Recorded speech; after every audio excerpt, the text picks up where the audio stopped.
அவுது பில்லாஹி மினஷ் ஷைத்தானிர் ரஜீம் பிஸ்மில்லாஹிர் ரஹ்மானிர் ரஹீம். எனது அன்பார்ந்த சகோதரர்களே, உங்கள் அனைவருக்கும் அஸ்ஸலாமு அலைக்கும் வரஹ்மத்துல்லாஹி வபரகாத்துஹு. சதாகத்தே மசீஹ் மவுத் என்ற விடயத்தின் அடிப்படையிலே ஹஜரத் மிர்சா குலாம் முஹம்மது அலைஹிஸ்ஸலாம் அவருடைய எழுத்துக்களிலிருந்து பல்வேறு விதமான ஆட்சேபனைகள் முன்வைக்கப்படுகின்றன. அவைகளில் ஒன்றுதான் மிர்சா சாஹிப் அவர்கள் தன்னுடைய ஒரு புத்தகத்தில் ஹசரத் முஹம்மது ரசூலுல்லாஹி ஸல்லல்லாஹு அலைஹி வஸல்லம் அவர்கள் கூறியதாக ஒரு ஹதீஸை முன்வைத்து ஆட்சேபனை செய்திருக்கின்றார்கள். அந்த ஹதீஸ் தான் கான ஃபில் ஹிந்தி நபியுன் அஸ்வதுல் லௌனி இஸ்முஹு காஹினா.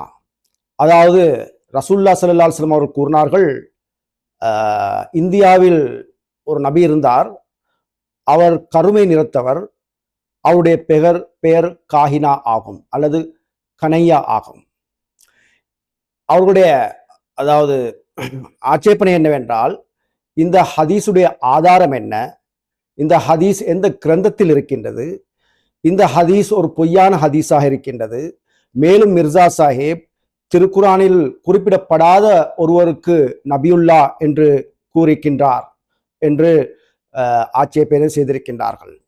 இது பற்றி அஹமதியா முஸ்லிம் ஜமாத்தை நிறுவிய ஹசரத் மிர்சா குலாம் முஹம்மது அலைஹிஸ்ஸலாம் அவர்கள் கீழ்வருமாறு கூறுகின்றார்கள்: இது மிகவும் அன்பானதும் அமைதி வழங்கக்கூடியதும் சமாதானத்தின் அடிப்படையை நிலைநாட்டக்கூடியதும் நல்லொழுக்க நிலைகளுக்கு உதவக்கூடியதும் ஒரு கொள்கையாக இருக்கின்றது. அது என்னவென்றால், உலகில் தோன்றிய எல்லா தூதர்களையும் அவர் இந்தியாவிலோ அல்லது பாரசீகத்திலோ அல்லது சீனாவிலோ வேறு ஏதாவது நாட்டிலோ தோன்றியவராக இருப்பினும் அத்தூதர்கள் எல்லோரையும் நாம் உண்மையாளர்கள் என ஏற்றுக்கொள்ள வேண்டும். இவர்களுக்காக இறைவன் கோடிக்கணக்கானோரின் உள்ளங்களின் இவர்களிடத்தில் மதிப்பையும் மரியாதையும் உருவாக்கியுள்ளதோடு இவர்களின் உண்மை சமயத்தை நிலைநிறுத்தியும் இருக்கின்றான். ரூஹானி கசாயின் தொகுதி 12 பக்கம் 259 தூஃபா கைஸ்ரியா. எனவே ஸ்ரீகிருஷ்ணர் ஓர் இறை தூதர் என்பது திருக்குரான், நபிமொழி மற்றும் பகவத்கீதை ஆகியவற்றின் அடிப்படையில் நிரூபிக்கப்படுகின்றது. அகமதி முஸ்லிம்களாகிய நாம் இதனை பற்றி எங்களுடைய என்ன கொள்கை? அகமது முஸ்லிம்கள் ஸ்ரீகிருஷ்ணரை ஒரு இறை தூதர், அதாவது ஒரு நபி என்று நம்புகின்றார்கள். இது மத நல்லிணக்கம் கருதியோ மக்களை திருப்திப்படுத்த வேண்டும் என்ற நோக்கத்துடனோ உணரப்பட்ட, அதாவது உருவாக்கப்பட்ட ஒரு நம்பிக்கை அல்ல. மாறாக இறை தூதர் என உணரப்பட்ட ஒருவரை இறை தூதராக ஏற்பது கடமை என எண்ணியே ஸ்ரீகிருஷ்ணரை அகமது முஸ்லிம்கள் நபி என்று ஏற்கின்றார்கள். ஒரு முஸ்லிம் நபிகள் நாயம் ஸல்லல்லாஹு அலைஹி வஸல்லம் அவர்களை மட்டும் நபியாக ஏற்றுக்கொண்டால் போதாது. மாறாக திருக்குரானின் போதனைகளின் அடிப்படையில் வருகை தந்த அனைத்து நபிமார்களையும் ஏற்றுக்கொள்ள வேண்டும். ஒரு நபியை ஏற்றுக்கொண்டு இன்னொரு நபியை ஏற்காமல் இருப்பதும் இறைவனுடைய பார்வையில் குற்றமாக இருக்கின்றது. பாருங்கள், ஸ்ரீகிருஷ்ணரும் அல்லாஹ் தஆலாவுடைய ஒரு நபியாக இருக்கின்றார்கள். திருக்குரானிலும் இதனை பற்றி சான்றுகள் இருக்கின்றன. சூரா அன்-நஹல் 37வது ஆயத்தில் அல்லாஹ் தஆலா கூறுகின்றான், வலகத் பஅஸ்னா ஃபீ குல்லி உம்மத்திர் ரசூலா. அதாவது நீங்கள் அல்லாஹ்வை வணங்குங்கள், தீயவர்களை விட்டு விலகுங்கள் என்ற கட்டளையுடன் ஒவ்வொரு சமுதாயத்துக்கும் நிச்சயமாக நாம் தூதரை அனுப்பியிருக்கின்றோம். அதே போல் சூரா ஃபாத்திர் 25வது ஆயத்தில் அல்லாஹ் தஆலா கூறுகின்றான், வைமின் உம்மத்தில் இல்லா ஹலா ஃபீஹா நதீர். அதாவது எச்சரிக்கை செய்பவர் எவரும் வராத எந்த சமுதாயமும் இல்லை. அதே போன்று சூரா அர்-ரஅத் 8வது ஆயத்தில் அல்லாஹ் தஆலா கூறுகின்றான், வலிகுல்லி கௌமின் ஹாத். அதாவது ஒவ்வொரு சமுதாயத்தினருக்கும் இறைவனிடம் இருந்து அனுப்பப்பட்ட வழிகாட்டி ஒருவர் இருக்கின்றார். எனவே திருக்குரானின் மேற்கண்ட இந்த வசனங்களிலிருந்து உலகெங்கும் பல்வேறு சமுதாயங்களுக்கிடையே இறை தூதர்கள் தோன்றியுள்ளார்கள் என்பது தெளிவாகின்றது. இந்தியா பல சமுதாயங்களை கொண்ட நாடாகும். எனவே இந்தியாவில் ஒரு நபி அல்ல, பல நபிமார்கள் தோன்றியிருக்கின்றார்கள். திருக்குரானில் சில நபிமார்களுடைய பெயர்கள் குறிப்பிடப்பட்டிருக்கின்றன, சிலருடைய பெயர்கள் குறிப்பிடப்படவில்லை. ஆனால் அதனை பற்றி அல்லாஹ் தஆலா அறிவித்திருக்கின்றான். சூரா அல் முஃமின் 79வது ஆயத்தில் அல்லாஹ் தஆலா கூறுகின்றான், வலகத் அர்ஸல்னா ருசுலம் மின் கப்லிக மின்ஹும் மன் கஸஸ்னா அலைக வ மின்ஹும் மன் லம் நக்ஸுஸ் அலைக. அதாவது நிச்சயமாக நாம் நபியே உமக்கு முன்பு பல தூதர்களை அனுப்பியிருக்கின்றோம். அவர்கள் சிலரை பற்றி நாம் உமக்கு கூறியிருக்கின்றோம். நாம் உமக்கு கூறாதவர்களும் அவர்கள் சிலர் இருக்கின்றார்கள். எனவே நாங்கள் பார்க்கின்றோம், திருக்குரானில் எத்தனையோ பெயர்கள் இருக்கின்றன. ஆனா அவர்களை குறித்து அல்லாஹ் தஆலா நபி என்று நேரடியாக கூறவில்லை. ஆனால் இன்றைய காலத்தில் முஸ்லிம் மக்கள் அந்த பெயர்களை நினைவூட்டும் பொழுது நபி என்று சேர்த்து கூறுகின்றார்கள். உதாரணமாக நான் கூறுவதா இருந்தால், அதாவது ஜுல்கர் நைனை எடுத்துக்கொள்ளுங்கள். அவர் ஒரு நபியா இருக்கின்றார்கள் என்று எல்லா முஸ்லிம்களுடைய கருத்தாக இருக்கின்றது. ஆனால் திருக்குறானில் நேரடியாக அவருக்கு நபி என்று கூறப்படவில்லை. இதனை பற்றி நபி என்று கூறுவதற்காக மக்கள் ஏன் துணிந்து விட்டார்கள் என்றால், விசேஷமாக சித்தாக்கள் எழுதிய காலத்துக்கு பிறகு தோன்றிய முஹத்திஸீன்கள் மூலமாக, முஃபஸ்ஸிரீன்கள் மூலமாக இந்த உண்மை வெளிவந்தது. அதாவது விசேஷமாக தஃப்சீரே கபீர் இமாம் ராஜி ரஹமத்துல்லா அவர்கள் 5வது பாகத்தில் கூறுகின்றார்கள், ஜுல்கர் நைனும் ஒரு நபியாக இருக்கின்றார்கள். அதே போன்று கிளிர் என்று கூறும் பொழுது முஸ்லிம் மக்கள் கிளிர் நபி என்று கூறுவார்கள். ஆனால் திருக்குறானில் கிளிரை பற்றியோ அவர் ஒரு நபி என்றோ எங்கேயுமே கூறப்படவில்லை. அப்படி என்றால் இந்த முஸ்லிம்கள் ஏன் இவ்வாறு கூறுகின்றார்கள் என்றால், இதனை பற்றி முஃபஸ்ஸிரீன்மார்கள் விளக்கமாக இந்த உண்மையை எடுத்து கூறுகின்றார்கள். இதனையும் அதாவது இமாம் ராஜி ரஹமத்துல்லா அவர்கள் அந்த புத்தகத்தில் எழுதியிருக்கின்றார்கள். அதே போன்று லுக்மான் என்று பெயர் கொடுத்தால் லுக்மான் நபி என்று தான் முஸ்லிம்கள் கூறுவார்கள். ஆனால் லுக்மானை குறித்து அல்லாஹ் தஆலா நபி என்று நேரடியாக கூறவில்லை. இவ்வாறாக பைபிள் நாங்கள் பார்க்கின்றோம், தௌராத்தை பின்பற்றிய 400க்கும் அதிகமான நபிமார்கள் வந்திருக்கின்றார்கள் என்று கூறப்படுகின்றது. விசேஷமாக எஸ்ரா நபி, அதே போன்று உபேதியா, எரேமியா, ஹஸ்கீல், நாஹூம், ஹபக்குக், மலாக்கி போன்ற நபிமார்கள் வந்திருக்கின்றார்கள். அவர்களை பற்றி திருக்குரான் கூறப்படவில்லை. ஆனால் அவர்கள் நபிமார்களாக இருக்கின்றார்கள். இதிலிருந்து திருக்குரானில் பெயர் கூறப்படாத இறை தூதர்களும் விசேஷமாக அதாவது நபிகள் நாயகம் ஸல்லல்லாஹு அலைஹி வஸல்லம் அவர்களுக்கு முன்னர் பல தூதர்களை அனுப்பியதனால் இதிலிருந்து திருக்குரானில் பெயர் குறிப்பிடப்படாத இறை தூதர்களும் இருக்கின்றார்கள் என்பது உறுதியாகின்றது. மேலும் ரசூலுல்லாஹி ஸல்லல்லாஹு அலைஹி வஸல்லம் அவர்கள், அதாவது ரசூலுல்லாஹி ஸல்லல்லாஹு அலைஹி வஸல்லம் அவருக்கு முன்பு அல்லாஹ் தஆலா 1,24,000 நபிமார்களை அனுப்பியதாக ரசூலுல்லாஹி ஸல்லல்லாஹு அலைஹி வஸல்லம் அவர்களே கூறியிருக்கின்றார்கள்.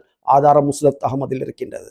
எனவே இப்போது பார்ப்போம், அதாவது இந்த நபிமொழியில், அதாவது கான ஃபில் ஹிந்தி நபியுன் அஸ்வதுல் லௌனி இஸ்முஹு காஹினா, அதாவது இந்தியாவில் ஒரு நபி இருந்தார், அவர் கருத்த நிறத்துள்ளவர், மேலும் அவருடைய பெயர் காஹினா, அதாவது கிருஷ்ணாவாகும் என்று இமாம் மஹதி அலைஹிஸ்ஸலாம் அவர்கள் சஷ்மே மூரிஃபத் என்ற கிதாபில் விசேஷமாக கூறியிருக்கின்றார்கள். எனவே உண்மையிலே இந்த ஹதீஸ் தொலைந்து போன ஹதீஸ்களில் ஒன்றாகும். ஆனால் சித்தாக்களில் இந்த ஹதீஸ் குறிப்பிடப்படவில்லை. ஆனால் பிற்காலத்தில் வந்த அந்த முஹத்திஸீன்கள், விசேஷமாக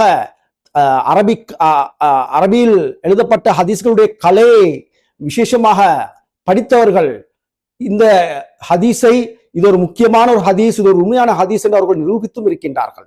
உதாரணமாக இந்த ஹதீஸ் காணப்படுகின்றது தாரிக் ஹம்தான் என்ற புத்தகத்தில். அதில் ஹதரத் இமாம் தைலமி ரஹமத்துல்லா அவர்கள் எழுதியிருக்கின்றார்கள் பாபுல் காஃப் என்ற பாகத்தில். எனவே இந்த இமாம் தைலமி ரஹமத்துல்லா அவர்கள் 5ஆம் ஹிஜ்ரி நூற்றாண்டில் வருகை தந்த ஒரு முஹத்திஸாக இருக்கின்றார்கள். அதே போன்று தன்சீல் என்ற திருக்குரானுடைய விரிவுரை ஒன்று இருக்கின்றது. அதில் திருக்குரானில் குறிப்பிடப்படாத நபிமார்களை பற்றிய விஷயங்களும் இங்கு குறிப்பிடப்பட்டிருக்கின்றது. அது சம்பந்தமாக கூறப்பட்ட விடயம் என்னவென்றால், அதாவது கருமை நிறமுடைய இறை தூதர் ஒருவரை அல்லாஹ் அனுப்பியிருக்கின்றான், அவர் திருக்குரானிலே கூறப்படாதவர்கள் ஒருவராக இருக்கின்றார் என்று ஹசரத் அலி ரலியல்லாஹு அவர்கள் அறிவித்திருக்கின்றார்கள் என்று கூறப்பட்டிருக்கின்றது. அதாவது அத்தன்சீல் தொகுதி 17 பக்கம் 65. அதே போன்றுதான் ஹதரத் அல்லாமா ஜம்ஹஷ்ரி ரஹமத்துல்லா அவர்களுடைய ஒரு குறிப்பு வருகின்றது அல் கஷாஃப் என்ற கிதாபில். அதிலும் ஹதரத் அலி ரலியல்லாஹு அவர்கள் கூறியிருக்கின்றார்கள், அதாவது கருப்பு நிறத்துடைய ஒரு நபியை அல்லாஹ் தஆலா அனுப்பியிருக்கின்றான், ரசூலுல்லாஹி ஸல்லல்லாஹு அலைஹி வஸல்லம் கூறியிருக்கின்றார்கள் என்று கூறப்பட்டிருக்கின்றது.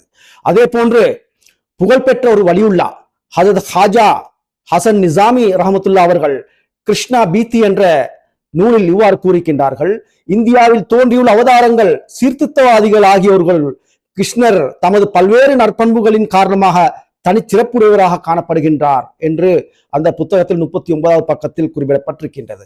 அதே போன்று அஹ்லே ஹதீஸில் உள்ள பெரும் பெரும் உலமாக்களும் கூட இந்த ஹதீஸுக்கு சப்போர்ட்டாக கூறியிருக்கின்றார்கள், இது உண்மையான ஒரு ஹதீஸா இருக்கின்றது என்று. உதாரணமாக தேவபந்தியுடைய ஜமாத்தின் இஸ்தாஃபகராக இருந்தது, அதாவது மௌலானா முகமது காசிம் நானூத்தி அவர்களும் கூட விசேஷமாக தரம் பிரச்சார் 8ஆம் பாகத்திலும் 8ஆம் பக்கத்திலும், அதே போன்று முபாஹசா ஷாஜஹான்பூர் என்ற கிதாபில் 31வது பக்கத்திலும் கூறியிருக்கின்றார்கள் ஸ்ரீ கிருஷ்ணர் அவர்கள் அல்லாஹ்வுடைய நபியாக இருக்கின்றார்கள் என்று கூறியிருக்கின்றார்கள். என இவ்வாறாக நாங்கள் பார்க்கும் பொழுது இப்பேற்பட்ட பெரும் பெரும் இமாம்கள், அதே போன்று முஹத்திஸீன்கள், அதே போன்று அவுலியாக்கள் கூறிய இந்த விஷயங்களை இன்றைய காலத்தில் இந்த ஹதீஸுக்கு விரோதமாக பேசக்கூடியவர்கள் அவர்களுக்கு என்ன ஃபத்வா கொடுக்க போகின்றார்கள்? எனவே அடுத்த விஷயம் என்னவென்றால், அஹ்மதியா முஸ்லிம் ஜமாத்தை நிறுவிய ஹஜரத் மிர்சா குலாம் அஹமது அலைஹிஸ்ஸலாம் அவர்கள் விசேஷமாக அல்லாஹ் தாலாவுடைய நபியாக ஸ்ரீகிருஷ்ணர் இருக்கின்றார் என்று இல்ஹாம் மூலமாக கிடைத்ததாக கூறியிருக்கின்றார்கள். அதே போன்று தனக்கு கஷ்பின் மூலமாகவும் அல்லாஹ் தாலா ஸ்ரீகிருஷ்ணர் அல்லாஹ் தாலாவுடைய நபி என்று காட்டின் தந்திருக்கின்றான் என்று அவர்கள் கூறியிருக்கின்றார்கள். விசேஷமாக இது ரூஹானி கசாயின் தொகுதி 20 பக்கம் 228 பதிவு செய்யப்பட்டிருக்கின்றது. எனவே ஹசரத் மசீஹே மவ்ஊத் அலைஹிஸ்ஸலாம் அவர்கள் இறுதியில் கூறுகின்றார்கள், பேகாமே சுலா என்ற புத்தகத்தில் அன்னார் வஃபாத்தாவதற்கு 2 நாட்களுக்கு முன்பு கூறுகின்றார்கள். அது பக்கம் 11 பதிவு செய்யப்பட்டிருக்கின்றது. அதாவது அத்தகைய அவதாரங்களுள் இறை தூதர்களும் ஒருவர்தான் இந்த தேசத்தில், குறிப்பாக வங்காளத்தில் பெரிதும் போற்றப்படும் ஸ்ரீகிருஷ்ணர் தாம் இறை வெளிப்பாட்டை பெறுவதாக அவர் கூறினார். அவரை பின்பற்றுவோர் அவரே கடவுளின் நிலைக்கு உயர்த்தி இருக்கின்றார்கள். ஆனால் அவரது காலத்தில் அவர் இறைவனின் தூதராகவும் அவதார புருஷராகவும் விளங்கினார் என்பதிலோ, இறைவன் தனது வார்த்தையை அவருக்கு அருளினான் என்பதிலோ எந்த விதமான சந்தேகமே இருக்க முடியாது. எனவே எவ்வாறு ஹசரத் முஹம்மது முஸ்தபா ஸல்லல்லாஹு அலைஹி வஸல்லம் அவர்கள் ஸ்ரீகிருஷ்ணரை பற்றி விசேஷமாக கூறியிருக்கின்றார்களோ, ஹசரத் ஸ்ரீகிருஷ்ணர் அவர்களும் கூட ஹசரத் முஹம்மது முஸ்தபா ஸல்லல்லாஹு அலைஹி வஸல்லம் அவர்களை பற்றி கூறியிருக்கின்றார்கள். உதாரணமாக பகவத்கீதையில் பவிஷ்ய புரான் என்ற பாடத்தில் பாகம் 3 சூத்திரம் 5 சுலோகம் 3 கூறுகின்றார்கள், ஏதஸ் மினந்தரே மிலேச்ச ஆச்சாரியன சமன்வித மகாமத் இத்திக்கியாத சிஷ்ய ஷாக்கா சமன்வித. அதாவது அந்நிய நாட்டில் ஒரு அல்லாஹ்வுடைய ஒரு இறைவனுடைய ஒரு தீர்க்கதர்சி அவருடைய சீடர்களுடன் வருகை தருவார். அவருடைய பெயர் முஹம்மதா இருக்கும், மஹாமதா இருக்கும். மேலும் அவர் பாலைவனத்தில் தோன்றுவார் என்றும் கூறப்பட்டிருக்கின்றது. இவ்வாறாக ரசூலுல்லாஹி ஸல்லல்லாஹு அலைஹி வஸல்லம் அவர்கள் அல்லாஹ் தாலாவுடைய ஏகத்துவத்தை பற்றி எந்த அளவு போதித்திருக்கின்றார்களோ அவ்வாறே ஸ்ரீகிருஷ்ணர் அவர்களும் போதித்திருக்கின்றார்கள். எனவே ஸ்ரீகிருஷ்ணர் என்பவர் நிச்சயமாக அல்லாஹ் தாலாவுடைய திருத்தூதர் ஆவார்கள் என்பதில் எந்த விதமான சந்தேகம் இல்லை. அல்லாஹ் தாலா இது சம்பந்தமாக ஹிதாயத்தை எங்களுக்கு வழங்குவானாக. மற்றவருக்கும் இந்த ஹிதாயத்தை புரியவதற்கான நற்பாக்கியத்தை வழங்குவானாக. ஆமீன். அஸ்ஸலாமு அலைக்கும் வரஹ்மத்துல்லாஹி வபரகாத்துஹு.